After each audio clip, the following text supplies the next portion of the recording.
I feel good, so good, real good, so good. Let me stop acting like crazy before they come get me. Hi guys, and welcome back to my YouTube channel. My name is Judea. No, let me stop. My name is Judea Hartley. Welcome back to my channel, you guys. What's up? What's popping? What's happening? How's it going? Hola, what it do? So today, you guys, wait, before that, I want you to hit that subscribe button because it'll just be a shame. This wintertime, we don't want you to be left out in the cold and not be in with the rest of the family.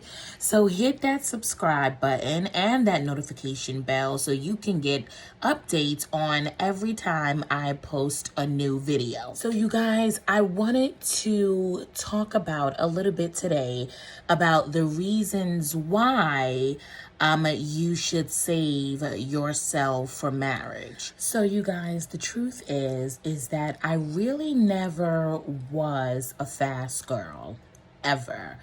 It just wasn't the way that I wanted to move. Even when I was 13 and 14, 15, 16, you know, young. I mean, of course I had crushes and like little boyfriends here and there. But I never was really like strung out like boy crazy. I wasn't that girl. I just was more interested in like getting 90s in my classes. Like I just really was never that girl. As I got older, that sort of concept like just traveled over into my 20s. So one of the benefits that I can say of waiting is that you really get to do it God's way. And y'all know how we all get as people and as flesh, right? Like we want to do it our way because we think that we're going to have a better outcome doing it our way. But the truth is that a lot of times, you guys, we really don't know what we're doing. And we are only seeing things in the present. You know, like we don't know what's going to happen tomorrow. We don't know 2022. We don't know 2034.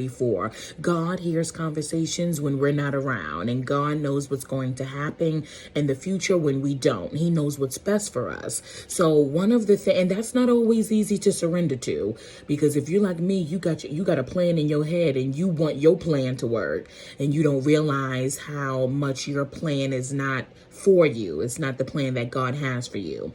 So one of the benefits is really just like doing it God's way. And like when you do it God's way, you guys, yes, it is hard. Yes, it is a process and a journey. Yes, it does get lonely. But to be honest, like you get plan A once you do it God's way. You get plan A once you do it God's way. See, if I was a rapper, I would like make that rhyme better.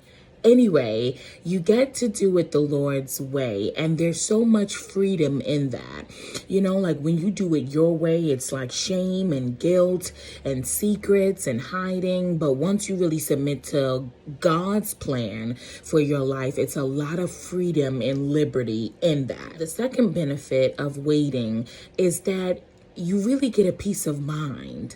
I mean, yes, sometimes it does get lonely, but you guys, you really get a peace of mind. Like you don't have to think about, you know, is he sleeping with another girl? Is she sleeping with another girl? Then you have to worry about soul ties. No, really, a lot of us act crazy and we don't know why. It's because, you don't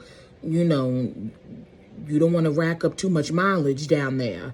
Really, like, you know what I mean? Because every time you are sexually intimate with someone, you leave them a little piece of your soul and they leave you a little piece of their soul. So you really want to be cognizant who you're just giving your body to.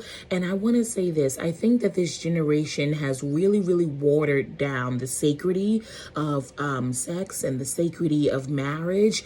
And they've made it very casual and cliche, and just because they've watered that down in this societal climate, that does not mean that it's not precious. God intended for that to be sacred, you guys. He intended for that to be precious. Like, sex is a beautiful thing. It's not it's not a bad thing. I don't know if the church talks about that too often, but it's not a bad thing. Sex was designed for the husband and the wife. That's why the scripture says that the bedroom is undefiled, because it was designed for the husband and the wife. It's not designed for you to go and abuse it. You know, God, I mean, when he was hanging up there on that cross, his intention was not for you to go and sleep with 40 or 50 people. And can I tell you an upside to that? If you have, sis, bro, it's still redemption for you. God does not love you any less if you have done that. He does not care about you any less, and you are not any less important than other people if you have done that. There is life and health and redemption and other options for you. But yeah, you don't have to worry about soul ties. You don't have to worry about heartbreak, because heartbreaks hurt anyway, right? Like if you really care or love someone, whatever your situation is, if it doesn't work out, then a lot of times that hurts anyway. Just imagine how much it would hurt if you actually like slept with that person. I am imagining and assuming that that's hurt on a whole nother level. And you really get to honor your own body. You get to honor your own body and your own heart, actually, when you wait. And a lot of people go, oh, well, you have to test drive a car in order to know how well it drives. Let me tell you something. Our bodies are not cars, and our bodies are not test dummies. Our bodies are temples, and it is our responsibility to take the best care of it as much as possible. And if you've been abusing your temple, then it's still life and redemption for you. You can start now. You can start now taking care of your body and choosing to say no if you don't want to do something. You know what I mean? You want to give the best version of yourself to your husband or your wife on your wedding night. You don't want to come to them, your husband, you don't want to come to your husband or come to your wife broken down and burdened and beaten down. You want to try to give the best version of yourself to the spouse that God has for you. And if you are not a virgin, that is totally okay. God still has a purpose and a plan for you. God can still have the right spouse for you. It is still room for you to grow and room for you to prosper. It doesn't make you any less of a human. I'm just telling you what I've experienced and just my personal story and my personal journey. I just decided not to do that because, to be honest, you guys, some of these people are not worth that. They are not worth that. If you say intimacy really slowly, it's into me see. So into you, that person sees, and everybody is not worth that level of vulnerability and intimacy. They're not. These people are people. They are not God. They're people. Do not let people pressure you into that if that's not what you want to do. They are people. They are not God. And if they love you so much, okay. And if they like it that much, okay, then tell them to marry you. Tell them to marry you if they like you that much. If they love you that much. If they're in love with you that much, then you need to find out their plan for you for the future. So you just don't be out here just wasting your time all willy-nilly. And guys, the other thing that I can say is know your value. Know your worth, really. I mean, if that person really loves you, then they'll wait for you. They will respect your morals and your values and what you feel comfortable doing. Know your worth.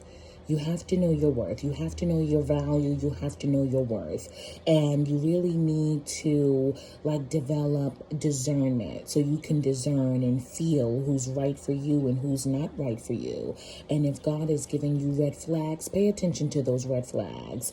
You know what I mean? You'd rather just pay attention and listen now than be heartbroken and cry forever later. Really, there's real benefits in that. You get to know yourself better. You get to fall back in love with yourself. You get to focus on the things that matter. You get to do things that you like. You get to fill your time up by serving other people. You know what I'm saying? It's other levels of intimacy, other ways that you can connect and reach with people. And there's other ways that you can connect and reach people. So yeah, I just want to encourage you guys, it's all right not to fall into this Instagram model category or, let's just love the entire crew. No, we ain't out here loving the crew. Well, you know what? I'm like, no, that is not the will of the Lord for you to just be you. I mean, you just slaying the whole football team. No, it's not. It is not the will of the Lord, and you're better than that. You're brighter, you're bolder, you're more beautiful inside and outside than that. You know, so don't throw away yourself like you're cheap. You are expensive. You are a part of a royal priesthood. So kings, you too. Just because you're men, that doesn't mean just slay the whole cheerleading squad. You slaying all the missionaries at church. That does not mean do that. Your bodies are temples too. Come on, keep that crown on. Queen, keep that crown on. Don't let that, and if it slides off a little bit, then just straighten that thing right back on up.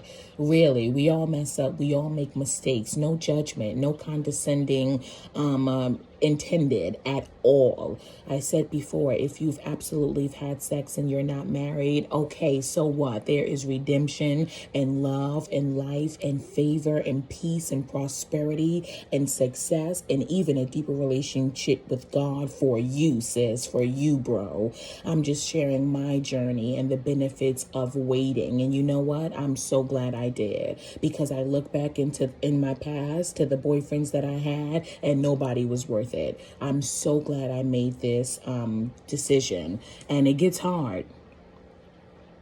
I'm just going to leave that right there. It gets difficult because we are flesh, but it's so worth it. If you guys want to hear more videos like this, drop your comments down below. All right, hello, drop them down below. And then I will be back with a fresh video for you guys on next week. Peace.